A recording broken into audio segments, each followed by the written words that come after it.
It is late. So very late. I mean, I'm about to turn 45 and I don't have a family. Haven't accomplished the things I should have. Can't beat aging, but you can do the things you want to do before it's too late. So I hope it's not too late. And today, I'm gonna read an inspirational poem by Tate, who had a young wife in his 60s. His sonnet, Uxori mea quae aetatem bunam habet, filioque nostri qui bimus est. Well, that's just an introduction.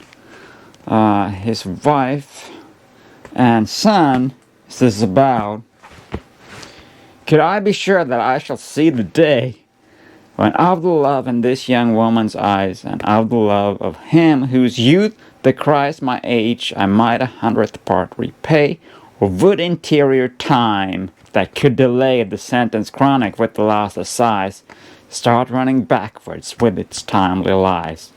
I might have time to live the love I say, or almost time enough to con the glyph that the mind's eye strikes on my shadowy wall.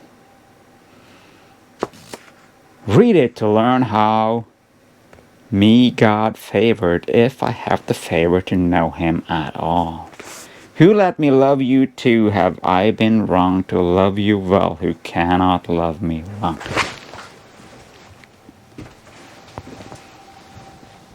Anyway, he lived to 80, so he wrote this and he's like 65. So he still did live a good while.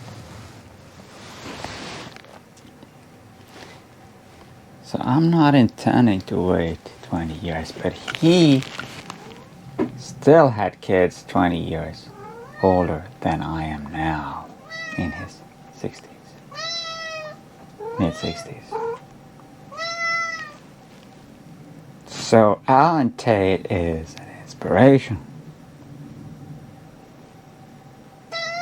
Also for being a man of letters, of course.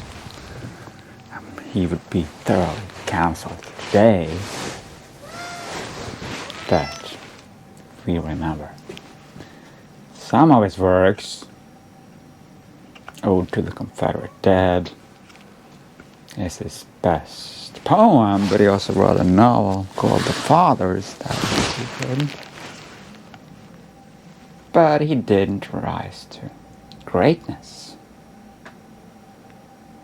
He mostly forgotten now, unless you're especially interested in that period of American history, the agrarians and all that, fugitives, new critics.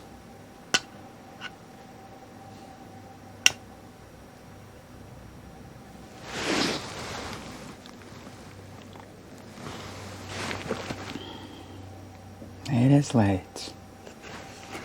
So very late. Because you have to be exceptional to do it at my age. Most fail. Most fail. Now I'm going to read some of my favorite quotes from The Fathers by Tate. The meaning of what happens to us is never a phrase, but lies rather in its own completeness. There are scenes that last a lifetime and remain the keys to the mystery of life. Jane slipped her hand into mine and gazed at me out of her doe-like eyes. I acknowledged to myself her protection. "We can't play," she said to me that morning, and I thought now she would never play again. For me, she had achieved that privacy of person, which meant that she was a woman, but marvelously different from other women, because she remained in my world where I could reach her. As we sat on the high bed and my legs and feet grew numb and her hand burned in mine, I was conscious of an even greater power than boyish love. It was a force that I could not and cannot now understand, and I see now as then I saw there in the front parlour the fury of Susan's glance, the astonished mask-like trance of Sam's gaze, and the extraordinary courtesy of his leading the child away. There are scenes that last a lifetime. The old gentleman was crushed, but in his sorrow he knew what everybody else was feeling, and in his high innocence he required that they know it too, and be as polite as he. I had been driven into a fence corner, and I had to jump over to the other side.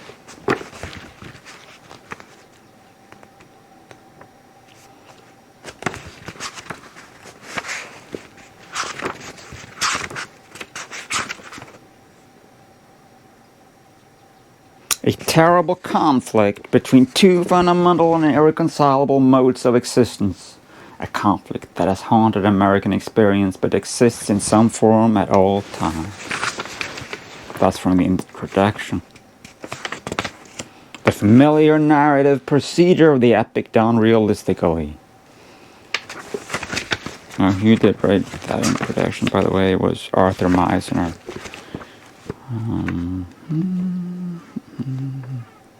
Everything he was and felt was in the game itself. He had no life apart from it, and he was baffled, as he had been baffled by George Posey, by the threat of some untamed force that did not recognize the rules of his game. I'm liquid capital, that's what I is, that's what Morris George say, when he say he got to sell me. Yaller Jim, he say, yaller Jim, yaller Jim. There's slavery in this book.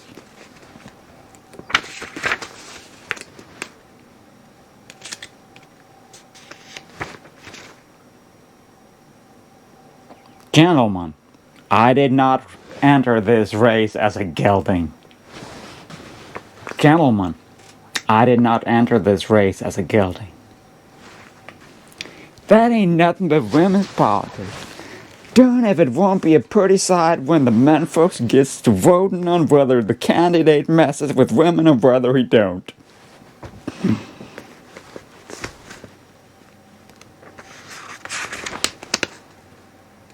A half-grown mulatto girl with kinky red hair and muddy green eyes and a pretty Caucasian face. The challenger, you know, does not choose the weapon. Princeton was gazing at me curiously. Say, what are you doing here? He said.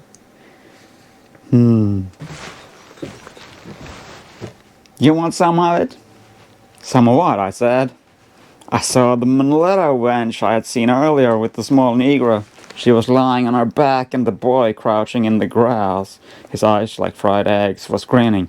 She'll let you have it, Winston said.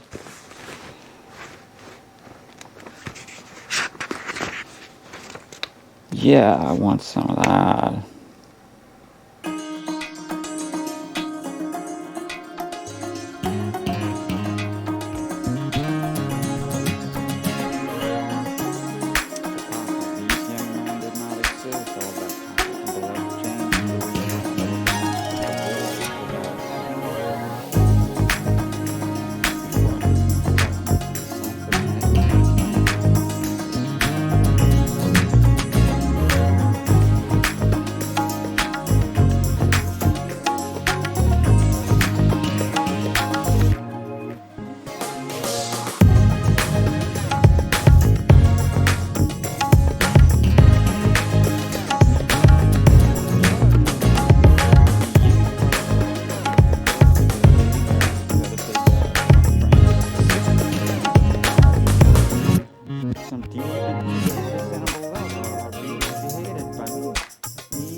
I did not enter this race as a gelding.